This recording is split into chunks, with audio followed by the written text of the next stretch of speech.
حضرتك ما ينفعش تعدي غير لما تجاوب هنا شويه اسئله. احنا النهارده في كيور جامك معانا جيف اويز للناس، هنسالهم شويه اسئله، اللي هيجاوب صح هياخدها واللي هيجاوب غلط هنشوف هنعمل له ايه.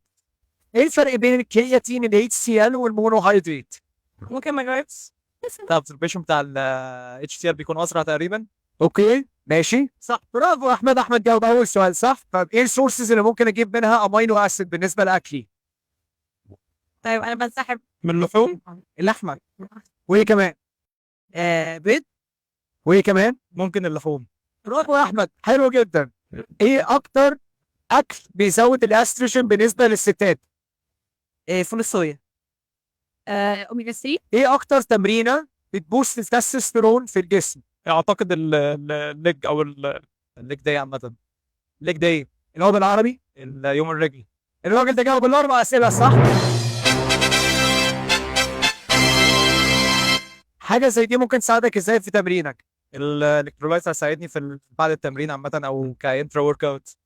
اوكي حلو قوي. شاكر جدا ليك يا احمد، انبسطت جدا معاك، شكرا.